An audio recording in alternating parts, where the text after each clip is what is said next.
How much India will be affected by US Afghan policy, क्योंकि ये बात इसलिए कर रहे हैं, हम लोगों को बहुत, कई लोगों को लग रहा है कि अरे हमसे क्या मतलब है, हो रहा है वहां कुछ अफगानिस्तान में हो रहा है, कुछ पाकिस्तान कर रहा है।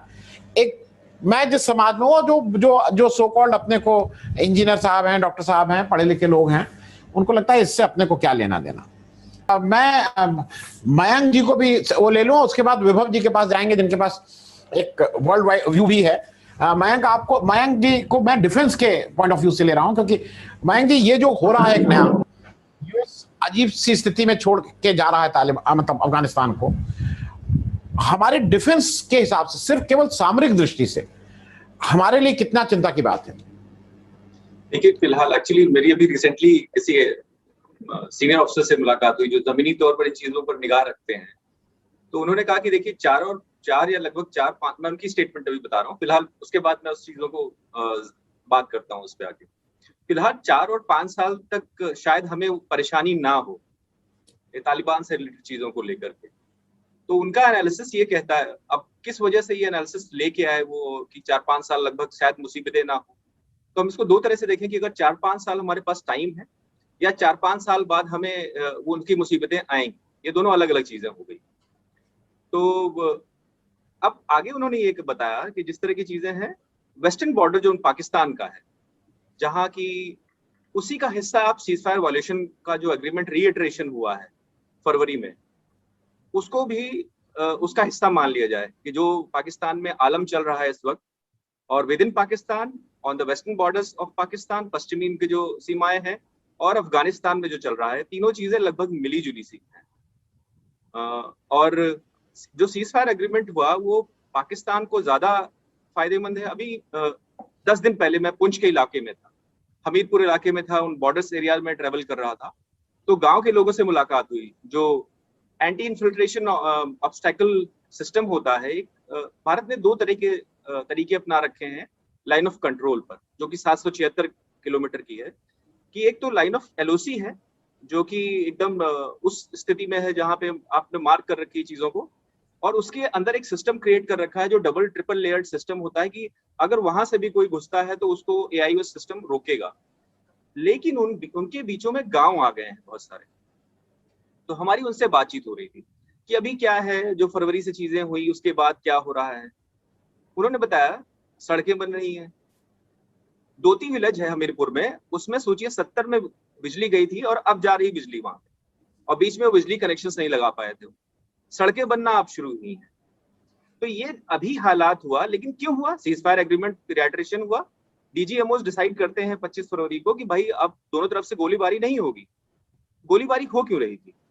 गोलीबारी इसलिए हो रही थी क्योंकि उसकी आड़ में पाकिस्तान कुछ ऐसे लोगों को भेजता है जो पूरा तरह से आके यहाँ डिस्टर्बेंस क्रिएट करते हैं, मारा काटी और चीजों को अलग अलग, जिसको हम टेररिज्म कहते हैं एक्चुअली, वो यहाँ पे बढ़ाते हैं। इस सीज फायर डिहाइड्रेशन का फायदा पाकिस्तान को क्या है?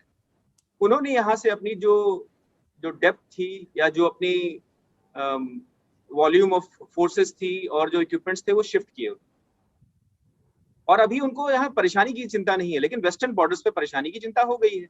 एनडब्ल्यूपी हो, जो वहाँ एक जंतु है, एक ऑर्गेनाइजेशन है तहरीके तालिबान पाकिस्तान, जो कि अब उसने भी ये कहा कि हम भाई अपनी लड़ाई जारी रखेंगे और पाकिस्तान आर्मी से अपनी लड़ाई जारी रखेंगे। माना यह जाता है कि उन्हीं इलाकों के लोग हैं जो उनकी जो काडर है वो पूरी उसी ट्राइबल बेल्ट की है, और हजाराज और जो पख्तून है उन सब चीजों को मिला करके ये लोग बने हुए। और अब यहाँ इसलिए मैंने इनका नाम लिया टीटीपी का कि आप तालिबान को एक ग्रुप मानकर ना बैठे। तालिबान के अपने बहुत सारे अंदर ग्रुप्स हैं, अलग अलग ट्राइबल्स हैं, लेकिन हाँ वो मिलके चल रहे हैं क्योंकि सबको अपना फायदा उसमें दिख रहा है। और जब तक वो वहां पे इन्वॉल्व हैं, जैसा कि इन ऑफिसर्स ने मुझे बताया था, मैं उस पर अग्री करता हूँ कि लगभग 4 से 5 साल आपके पास वो समय है कि जहां पाकिस्तान अपनी ऊंट किस करवट बदलेगा वो अपना डिसीजन ले लेगा। और अमेरिका का जाना, देखिए वहां की जो गवर्नमेंट फोर्सेस है, लगभग 3 लाख की फोर्सेस हैं अफगानिस्तान की, और लगभग 60,000 लड़ाके माने जाते हैं तालिबान के। लेकिन ये लड़ाई स्पिरिट की है। हमेशा जो जमीनी तौर पर लड़ाई होती है उस पर स्पिरिचुअल जो स्पिरिट से लड़ता है वो हावी होता है। भले आप 1000 लोग हों या जितने भी लोग हों, एक कंपनी जो कि 120 से 130 लोगों की होती है वो भी हावी हो सकती है। तो स्थितियां ऐसी बड़ी अजब सी स्थितियां हैं अफगानिस्तान में। और भारत का जितना भी वहां पे इन्वेस्टमेंट रहा है, भारत ने बड़ा समझदारी से चीजें की। उसने अपने, जिसको कि कहना है सेना जमीन पर उतारना, बूट्स ऑन ग्राउंड उसको अंग्रेजी में कहते हैं, उसने उस पर अपने आप को अवॉइड किया। लेकिन जो चीजें कैपेसिटी बिल्डिंग कहते हैं उसको, कैपेसिटी बिल्डिंग इरिगेशन से लेकर के, इलेक्ट्रिसिटी से लेकर के, बिल्डिंग्स को लेकर के, वहां के जो सिविल सिस्टम है उसको लेकर के मिलिट्री तक, भारत ने उसमें अपना हिस्सा बांटा है। 2012-13 के आसपास एक ऐसा समझौता हुआ जिसके द्वारा लगभग 50 कैडेट्स, इंडियन मिलिट्री एकेडमी जो भारत की सबसे बड़ी सेना की अकादमी है जिसको पार करके ऑफिसर्स बनते हैं, वहां पे आने शुरू हुए कैपेसिटी बिल्डिंग के नाम पर। और ऐसे ही ओटीए में ऑफिसर्स को डाला गया। जो उनकी वुमेन कार्डर है उसको भी ओटीए में कुछ ऐसे कैप्सूल्स बनाए गए जिसके द्वारा उनकी कैपेसिटी बिल्डिंग करने की कोशिश की गई। तो जो आप सामरिक बिछौना वहां बिछ रहा है अभी, अमेरिका वहां से जाता है। आपने ये जो सामरिक शब्द है उसको हम सिर्फ उस जमीन पे लेकर ना देखें, इसका बड़ा ही विस्तृत रूप है इस वक्त, जो कि इसमें चीन भी आ जाता है। वेस्ट एशिया को छोड़ करके अमेरिका जो है वो इंडो पैसिफिक की तरफ जा रहा है, वो भी आ जाता है। भाई 144 लगभग बिलियन के आसपास उन्होंने खर्चा किया है इस इलाके में 2001 के बाद में। और ये उनका फोकस था एरिया, यूएस का focus area. Suddenly focus area change हो गया है, चीन उनका अभी फोकस एरिया है। तो ये जो विसात बिछ रही है उसको सिर्फ आप अफगानिस्तान के नाम पे ना देखें, ये पूरी विसात बहुत बड़े तौर पे है भारत के लिए। जैसा इस अफसर ने कहा, जो मैं आपको बता चुका हूँ, जिनको कोट कर चुका हूँ, 4-5 साल का समय है। ऊंट किस करवट बदलेगा वो डिसीजन लेगा कि हमारी स्ट्रैटेजी क्या होगी, हमारी टैक्टिकल पॉलिसी जमीनी तौर पर क्या होगी, और हम किस तरफ अपनी पॉलिसी को लेकर आगे जाएंगे। इसमें ईरान के साथ भारत के रिश्ते को भी ना अलग किया जाए, क्योंकि अफगानिस्तान जो भी है वहां पे हमने कोशिश की कि हम कैपेसिटी बिल्डिंग वहां करें, चाबहार पोर्ट को लेकर के एक ऐसा इंग्रेस बनाए सेंट्रल एशिया में जाकर के, लेकिन वो भी अफगानिस्तान से गुजरता है। तो पाकिस्तान किसी भी तरफ रहे, कैसे भी रहे, वो उसका डेप्थ, एरिया ऑफ डेप्थ है, स्ट्रैटेजिक डेप्थ कहते हैं, सामरिक चीजों को मान करके पाकिस्तान अभी भी जो है वो ये मान के मत बैठिएगा। तालिबान को जब 3 देशों ने उसको माना था गवर्नमेंट को, पाकिस्तान उनमें से एक था। आज उसी पाकिस्तान की हालत यह है कि जमीनी तौर पर उनके उसमें विद इन द कंट्री उनके आईजी को सेना वाले उठा के ले जाते हैं, उनके नेवी वाले अपने जो आसपास इलाके के लोग हैं उनकी मारपीट करते हैं। बड़ा अजीब सा माहौल है पाकिस्तान का। तो जब तक ये चीजें इतनी डिस्टर्बिंग रहेंगी, आप साफ तौर पर, बड़ा मर्कीड वाटर है इसको। इस बात को थोड़ा मैं मयंक आपसे इसलिए पूछ लूं, मेरा वो एक प्रश्न भी था जो सरीन साहब ने उठा दिया, और मैं उसको थोड़ा आगे कर लूं आपसे, क्योंकि आपका एक रोल पत्रकार का भी है मयंक जी। और मैं इसलिए कह रहा हूं कि दानिश सिद्दीकी वाले बात पे इंडिया का जैसा प्रोटेस्ट आना चाहिए था, यहां की मान लीजिए मीडिया कम्युनिटी का जैसा प्रोटेस्ट आना चाहिए था, सरकार का जैसा वो प्रोटेस्ट नहीं आया। क्योंकि अगर आज यहां की मीडिया खड़ी हो जाती है एक साथ, तो दुनिया की मीडिया को कहती है ये क्या कर रहे हो भाई, तुमने ये क्या किया। और जैसा सरीन साहब आप कह रहे हैं, मैं आपकी सारी बातें सर आंखों पर, लेकिन एक पुलित्जर प्राइज विनिंग हमारा वो है, फोटोग्राफर है शिखर धवन की, मैं ये चीज कहना नहीं चाह रहा था, शिखर धवन के हाथ के कुछ उंगली में चोट लग जाती है, ही इज आउट ऑफ, उस समय खेल नहीं पा रहे हैं। उसके लिए हमारे नेतृत्व के पास टाइम है ट्विटर पे, लेकिन दानिश सिद्दीकी पे आज तक एक भी ट्वीट ये मानवता की बात है, देश के लिए बात थी। मैं इसको इस तरह से भी देख, मैं सिर्फ इसी पे आपका रिएक्शन चाह रहा हूं, क्योंकि एक दूसरा ये है कि मैं कभी जूते की नोक पे अपने प्रधानमंत्री को नहीं रखता हूं, मैं कभी वो नहीं रखता हूं। आपकी बात नहीं कर रहा था, मैं जनरली लोगों की बात नहीं, कर रहा था। लेकिन जनरली क्या है कि one has to earn respect, क्योंकि वो जो जिस तरह का एंटायर पॉलिटिकल साइंस और ये सब बातें होने लगती हैं, वो अपनी डिबेट कहीं और चली जाएगी। मैं मयंक से आ रहा हूं, Danish Siddiqui was a issue जो मुझे लगता है वी हैव मिस्ड दैट। उसको इंटरनेशनलाइज अगर करते तो हम थोड़ा कॉर्नर कर सकते थे तालिबान को, और तब हम शायद बेटर नेगोशिएटिंग उसमें रहते, क्योंकि ह्यूमन राइट्स, पूरे दुनिया के ह्यूमन राइट्स एक्टिविस्ट आपके साथ रहते। मयंक सर, 2004 में मैं कांग्रेस ऑफिस के सामने खड़ा था, मैं सीएनबीसी में था तब, और मैं और दानिश दोनों साथ में थे उस वक्त। हम डिस्कस कर रहे थे अलग अलग चीजों पर। तो दानिश ने उस वक्त बोला कि देखो, मतलब मैं उसके एडवेंचरस माइंड की बात करना चाहता हूँ, पहले ले आऊं चीजों को, तब हम समझेंगे कि वो लड़का किस तरह का था और किस तरह की उसकी सोच थी। तो तब भी वो बहुत ही एक स्किल वाला, अलग सोच वाला, soft hearted but very adventurous mind, और फोटोग्राफी का शौक उसको शुरू से था। और उसने ये डिस्कस किया उस दौरान, और चीजें बाद में फिर अलग अलग होती गई। उसने शिफ्ट किया अपने पूरे करियर को और अफगानिस्तान पहुंचा वो।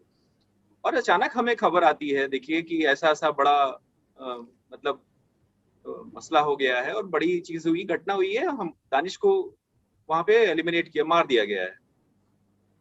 चीजें हुई यहाँ पे, बट एक्चुअली मैं आपसे एग्री करता हूँ कि ये बहुत बड़ा मुद्दा है। यहाँ एक एक फाउंडेशन रखना चाहता हूँ जो सरीन सर ने कही, बट उन्होंने बहुत उसको स्पेसिफिक नहीं किया। आइडियोलॉजी ऑफ वायलेंस और टूल ऑफ वायलेंस, ये इस पूरा जो इस इलाके में चल रहा है ना, उसका एक बहुत इंडिस्पेंसिबल पार्ट है। उस पूरी स्ट्रेटजी का हिस्सा है वो violence. So violence is a studied, implanted and used tool. अब वो क्या है, लोगों को मारना, फोटो रिलीज करना, ये सब चीजें इस इलाके का हिस्सा हैं। वो चाहे आप कश्मीर ले लें, चाहे वो अफगानिस्तान ले लें, चाहे पाकिस्तान ले लें, वो इट इज अ टूल जो तालिबान, उसके अलावा जो भी फोर्स, तालिबान संगठन है जो भी है, उसके अलावा क्या बनाएगा अफगानिस्तान में? इस्लामिक स्टेट बनाएगा, एक इस्लामिक राष्ट्र बनाएगा ना वो। उसके पास क्या कोई ऐसा खाका है कि अगले 15 साल में उस अफगानिस्तान का कन्वर्जन, देखिए हम भारत से जोड़ रहे हैं चीजों को, मैं इसलिए यहाँ पे लाया आप, जी जी जी। उस अफगानिस्तान का कन्वर्जन का रास्ता क्या है उसके पास? वो रास्ता जो 71 के दौरान जियाउल हक ने खेलना शुरू किया। जियाउल हक ने अपने लड़कों को ट्रेन किया, ब्रेन वॉश किया, पैसे लेके मदरसे खड़े किए और उन लड़कों को बताया कि जिहाद करने जा रहे हो तुम, धर्म की पराकाष्ठा पर पहुंचोगे और उस जीत को पाओगे। वो लड़के चले गए बेचारे, जो बचे आज वो लीडर्स हैं और वो सिर्फ वायलेंस, आइडियोलॉजी ऑफ वायलेंस पे बिलीव करते हैं। Let us understand this psychological और प्रोफाइलिंग ऑफ द पीपल। जो व्यक्ति वहां पे लड़ रहा है, उसकी ट्रेनिंग बेसिस क्या है, उसका मेंटल अपब्रिंगिंग क्या है, प्रोफाइलिंग क्या है, वो बहुत आवश्यक है। वायलेंस इज अ टूल, वो उनका उनका एक हिस्सा है, उसको बना के रखेंगे वो, क्योंकि उससे ही उनको एसिडेंस मिलती है, कंट्रोल मिलता है उस इलाकों पर। आप किन महिलाओं की बात कर रहे हैं? जहां बलूचिस्तान में आप ले लीजिए, जिस पाकिस्तान की हम बात कर रहे हैं, वहां से फ्लो करती है पूरी आइडियोलॉजी, कंट्रोल है पूरा उनका चीजों को लेकर के, उनकी लॉजिस्टिक्स मेंटेन होती है, उनकी ट्रेनिंग, मोरालिटी, लीडरशिप को गाइडेंस मिलता है। It let us shift to Pakistan then. Pakistan का आलम क्या है अभी? मतलब बलूचिस्तान में गजब से हालात, डिस्टर्बेंसेस क्रिएट हो रहे हैं। चीन तक को उसकी अब गर्मी महसूस हो रही है। एक तरफ 9 मारे, फिर अभी परसों एक चीनी को मार दिया है। 2016-17 के दौरान एक अजीब सी स्टोरियां स्टार्ट हुई कि प्रोस्टिट्यूशन ऑफ पाकिस्तान वुमेन। बड़ा ही कॉम्प्लिकेटेड ये मसले हैं इस इलाके में। भारत, देखिए, इतनी अच्छी बात बोली विभव जी ने कि भाई इतना बड़ा देश, हमारे यहाँ जो इस्लाम को फॉलो करने वाले इतने बड़े तादाद में लोग, और आइडियोलॉजिकल, देखिए, कभी ट्रबल इंडिया में नहीं आई। लोग रहे हैं, लोगों ने उकसाने की कोशिश की है, लेकिन जो आलम अभी, इवन टर्की के आलम देखिए आप, टर्की को हम भूल गए बीच में लाना, कि टर्की जो जिस तरह की अब चीजों को कर रहा है, फाइनेंसेस जहां से फ्लो कर रहे हैं टर्की से, वो भी चीजें हमें नजरअंदाज नहीं करनी चाहिए। तो कहीं ऐसा तो नहीं कि जो ये वक्त है एक ऐसे फ्लक्स में फंसा हुआ है, जिस वर्ड का सरीन सर ने यूज किया, एक ऐसे फ्लक्स में फंसा हुआ है जो इस पूरे इलाके को चेंज करेगा फिर। लेकिन भारत के लिए ऐसा नहीं है कि चीजें बहुत अच्छी स्थिति बनी हुई है। भारत को नजर बना के रखनी होगी, चीजें रखनी, आगे चलाना होगा। और देखिए, जो भी स्थिति हो, जैसा भी हो, पड़ोसी मुल्क है हमारा पाकिस्तान, और वहां जो भी होगा उसकी गर्मी या उसकी सर्दी दोनों हमें महसूस होगी। और हमारी सेनाएं जिस तरह से चीजें चल रही हैं, उन चीजों को लेकर तैयार हैं। हालांकि वक्त, चाहे वो पाकिस्तान हो चाहे भारत हो, भारत के साथ ईस्टर्न लद्दाख चल रहा है अभी, उनकी सेनाएं वहां पर जुटी हुई हैं और अपनी जरूरत के मुताबिक अपना काम कर रही हैं। हमारे चेंजेस स्टार्ट हो गए हैं, रीऑर्गेनाइजेशन, रीओरिएंटेशन फोर्सेस का स्टार्ट हो गया है, और वो चीजें भी हम इसलिए भी कर पा रहे हैं, अच्छे बखूबी कर पा रहे हैं, क्योंकि हमारा जो वेस्टर्न बॉर्डर है, LOC है जो, वो भी काफी शांत पड़ा हुआ है। तो शायद पाकिस्तान भी इस चीजों को अगर दरकिनार करता है तो जो चोट लगेगी पाकिस्तान को, वो शायद कोई और महसूस नहीं करेगा। डेट ट्रैप जिसकी हम बात करते हैं कि चीन एक ऐसा लंबा रास्ता छोड़ता है जिससे वो गांठ बांधता है, वो है डेट का, पैसा दे करके, चाहे वो अफ्रीका हो चाहे जहां के इलाके हो। आज पाकिस्तान की वो हालत है कि CPEC उसमें जिस तरह की चीजें हो रही हैं, पैसे शिफ्ट हो रहे हैं, जमीनों को जिस तरह से कब्जा किया जा रहा है, 2-2 हजार एकड़, 3-3 हजार एकड़ ऐसे बांटे जा रहे हैं। और CPEC का हेड कौन? CPSC के हेड हैं एक जनरल साहब, वो पाकिस्तान आर्मी की रिटायर्ड बंदे। डिस्कशन होता है तालिबान पर या डिस्कशन होता है पॉलिसीज को लेकर, कमर जावेद बाजवा साहब जाते हैं डिस्कशन करने के लिए। एक फोटो यहाँ बहुत जरूरी है डिस्कस करना, वांग यी जो फॉरेन मिनिस्टर हैं चाइना के, वो बैठे हुए हैं तालिबान हेड के साथ में, तालिबान आइडियोलॉज के साथ में। भाई इसका मतलब वहां भी शिफ्ट चल रहा है कि क्या ऐसा वक्त आ गया है कि पाकिस्तान और इन चीजों को, उनको अपना एक अलग रूट बनाना पड़ेगा तालिबान के पास जाने के लिए। पाकिस्तान के थ्रू चीजें कर रहे थे या जो चीजें वहां बैलेंसिंग हो रही थी, उनको क्या अब अलग चीजें यूज करेंगे? वो बड़ा ही कॉम्प्लिकेटेड इश्यूज हैं और ये अभी चलता रहेगा। फ्लक्स का समय इंतजार करिए, अभी 2-3 साल अभी क्लैरिटी होने के लिए। So much everyone, विभव जी, मयंक जी और सलीम साहब, थैंक यू सो मच।